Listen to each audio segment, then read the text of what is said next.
Salut, c'est Trado, content de vous retrouver. Pour la préparation de la semaine de trading, on va commencer comme d'habitude par le CAC 40. Le CAC 40 qui est dans une situation très haussière. Adopter des positions à la vente demeure risqué tant la pression à la hausse est importante. Néanmoins, ceux qui veulent prendre ce risque seront sans doute intéressés par des signaux de baissier qui apparaîtraient dans cette zone qui est en train de constituer une barrière. Les 79, 80, 79, 54 pourraient intéresser les traders baissiers. Si vous décidez de faire ainsi, n'oubliez pas d'attendre un signal. Le stop de protection sera mis au-dessus des plus hauts qui ont précédé le signal ou avec la méthode des ATR qu'on verra dans 2 minutes. Ceux qui veulent acheter attendent sans doute que l'on revienne sur la zone des 68, 78, 00, 77, 30. Un signal qui apparaîtrait permettrait à ceux qui ont un biais haussier d'intervenir avec un stop de protection sous les plus bas qui ont précédé le signal haussier ou alors avec la méthode des ATR, je l'ai dit qu'on verra. Et pour les plus patients, la zone des 77, 05, 75, 75 pourrait être également intéressante pour y déceler des signaux haussiers. Alors maintenant, on va prendre quelques exemples pour illustrer la manière dont on peut procéder. Des exemples, encore une fois, ce ne sont pas des conseils. Imaginons que vous ayez un signal qui apparaisse, on va dire ici, on va dire 77, 70, ok, simplement pour avoir un chiffre rond, 77, 70, là. Donc un signal qui apparaîtrait ici, comment faites-vous? Eh bien c'est simple à ce niveau, vous attendez donc le signal, vous le prenez et vous pouvez mettre un stop de protection par exemple à un ATR ou 2 ATR. On va prendre 2 ATR pour notre exemple, vous avez besoin d'un outil qui s'appelle Average True Range, c'est celui-là. Et vous voyez actuellement l'ATR est à 26, ok? Donc en imaginant que vous décidiez d'acheter, on l'a dit, à 77, 70, vous prenez votre calculatrice, et vous allez prendre le niveau auquel vous êtes entré. Notre exemple indique c'est 70, 70, enfin 77, 70. Et vous allez donc enlever la valeur de 2 ATR si vous décidez de rentrer avec un stop de protection à 2 ATR. On a vu que l'ATR était actuellement à 26, donc vous enlevez 2 fois 26, donc moins 26, moins 26, ça vous donne un stop de protection à 77, 18. C'est-à-dire que votre stop de protection, il serait à peu près, on va faire précisément 77, 18. Voilà, il est là. Ok, donc si les cours vont là, vous sortez de votre trade.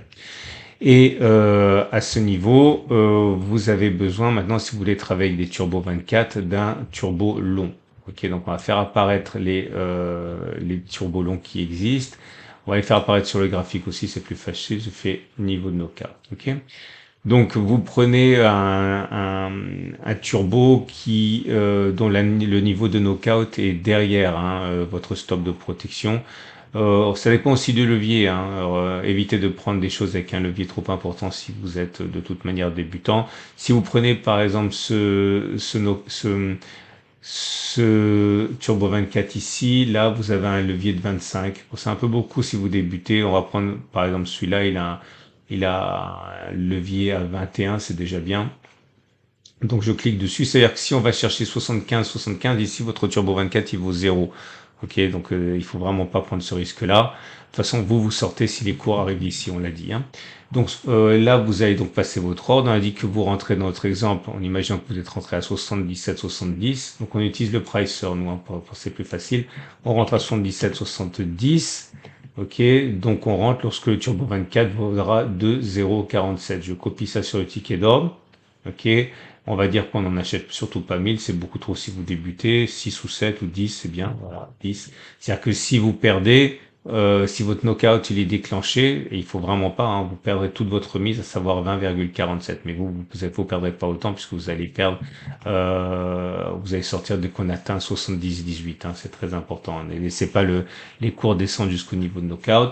Et après, il vous reste plus qu'à passer l'ordre. Ok, maintenant on va imaginer un trade à la baisse. C'est pareil, imaginons que vous ayez un signal qui se manifeste à 79, 70. Encore une fois, ce n'est qu'un exemple.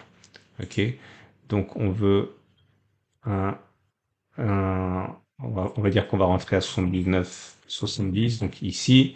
Et on va prendre un stop de protection. Encore une fois, c'est simplement un exemple à 1 ATR. La logique est la même. Vous prenez votre calculatrice. Donc 79, 70, c'est votre point d'entrée.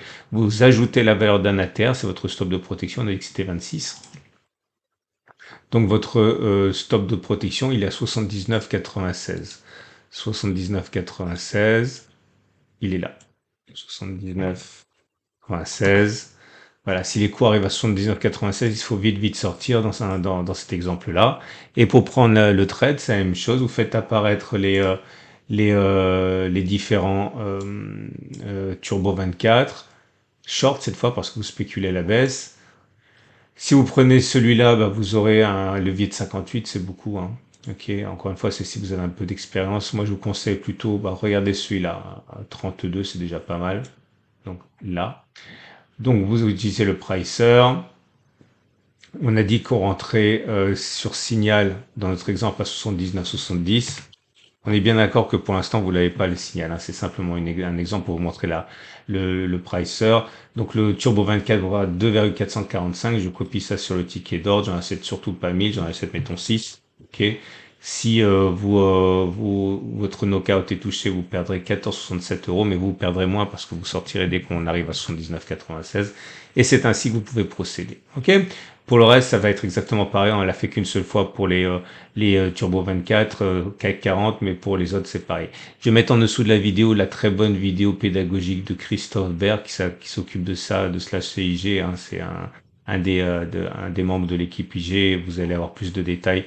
Je mets la vidéo en dessous de la vidéo aussi pour que vous puissiez la consulter et poser éventuellement des questions directement à Christophe Berg par la suite. Et dernière chose, on regarde les bougies Aiki-Nashi, et les bougies Aiki-Nashi indiquent que voilà, c'est rouge, donc c'est plus haussier. Maintenant, c'est l'hésitation qui prédomine. Mais attention, la bougie n'est pas terminée, elle est en formation. Donc, tout pour l'instant, si on devait terminer comme maintenant, la bougie serait une bougie d'hésitation et plus une bougie haussière. Ok, donc il est possible que l'on continue de baisser puisque c'est une bougie qui est rouge. On va passer maintenant aux autres euh, aux autres actifs. Je vous rappelle que si vous voulez ouvrir un compte de démonstration, vous avez un lien juste en dessous de la vidéo pour ouvrir un compte de démonstration gratuit pour vous familiariser avec les Turbo 24 et les CFD. On passe au DAX 40. Le DAX 40 est dans une situation équivalente, hein. On est au contact d'une résistance ici qui est représentée par la zone des 17 450, 17 400.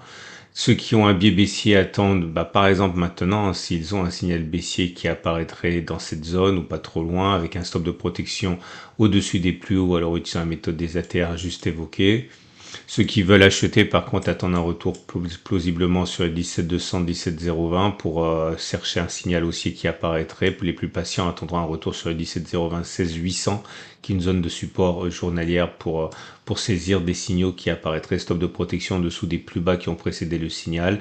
Ou alors, en utilisant la méthode des ATR, les bougies Aiki-Nashi montrent là aussi un affaiblissement certain, avec une succession maintenant de bougies rouges, vertes, des doji qui montrent que ce n'est plus haussier, c'est plus de l'indécision, hein. On passe aux indices américains, notamment le SP500, dans une zone, là aussi, une zone de danger pour les haussiers. La zone des 1512, 15086 ici pose problème. Enfin, pardon, 1512, pardon, je me trompe, c'est les 5120. Je vais corriger tout de suite pour éviter de dire des bêtises. Voilà. 5100, 5112, 5086. Des signaux qui apparaîtraient à la baisse dans cette zone pourraient être saisis. Stop de protection au-dessus des plus hauts qui ont précédé le signal haussier ou avec la méthode des ATR. Et ensuite, vous avez une énorme zone de support journalière ici, 50-50, 49-20. Si vous avez des signaux haussiers qui apparaissent ici, certains pourraient vouloir les prendre. Stop de protection en dessous des plus bas qui ont précédé le signal haussier ou alors avec la méthode des ATR. Bougie Aiki-Nashi, là aussi, hein, ce n'est plus haussier, c'est baissier. C'est pas très baissier, ce sont des petites bougies rouges, mais en tout cas, ce sont pas des bougies vertes, donc c'est plus baissier que haussier. Du côté du Nasdaq, c'est pareil. Première fêlure dans l'armure, dans cette zone de résistance des 18 045, 17 830. Ceux qui veulent spéculer à la baisse peuvent être tentés de le faire ici. Stop de protection au-dessus des plus hauts qui ont précédé le signal ou avec la méthode des ATR. Les acheteurs attendront probablement un retour sur les 17 520, 17 300. Stop de protection en dessous des plus bas qui ont précédé le signal aussi ou avec la méthode des ATR.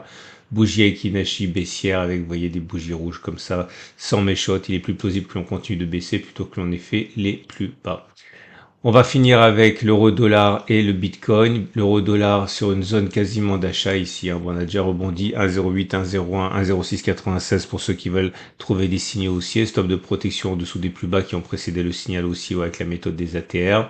Ceux qui veulent spéculer à la baisse, par contre, attendront probablement maintenant un retour sur les 1,1027 un 11,36 ici, avec un stop de protection au-dessus des plus hauts qui ont précédé le signal, ou avec la méthode des ATR, bougie Aiki-Nashi plutôt médiocre, hein, assez rouge. J'ai oublié de le dire, mais si vous ouvrez un compte avec IG, notamment même démo, hein, vous avez le sentiment client ici. Et par exemple sur l'euro-dollar, je ne sais pas si à cette heure-ci on a suffisamment collecté de données, mais oui, voilà, 52% de long, 48% de position vendeuse. Hein. Et pour le CAC 40, simplement pour avoir une idée, on est sur un sentiment client qui est baissier à 88%. Ok, donc n'hésitez pas à consulter ça. Ça s'utilise d'une manière assez intéressante d'ailleurs. Petit aparté, ça il faut savoir que la majorité a généralement tort. Ok, donc c'est comme ça il faut aussi savoir l'interpréter. Hein. Bitcoin est en sandwich entre les 52 840 et 51 750. Ceux qui ont un biais baissier peuvent tenter de saisir des signaux dans cette zone stop de protection au-dessus des plus hauts qui ont précédé le signal ou avec la méthode des ATR. Ceux qui veulent acheter attendent probablement un retour sur les 50 620, 49 500. Un signal pourrait être assorti d'un stop de protection en dessous des plus bas qui ont précédé le signal ou avec la méthode des ATR. Et pour les plus patients, un retour sur les 49,060, 46, 430. Voilà. On a fait le tour. Je vous rappelle quelque chose. Bon, vous le savez maintenant sans doute, mais si vous allez sur ma chaîne YouTube et dans l'onglet communauté ici, c'est-à-dire que lorsqu'on est sur une zone d'intervention et que je le vois, je mets une alerte.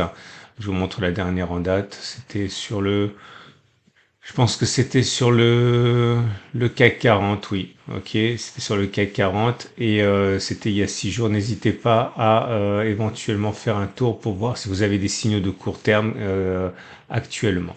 Excellente journée à vous. À lundi prochain pour la mise à jour. Pensez à souscrire si vous voulez pas louper les mises à jour et encore une fois tout de suite pour d'autres vidéos.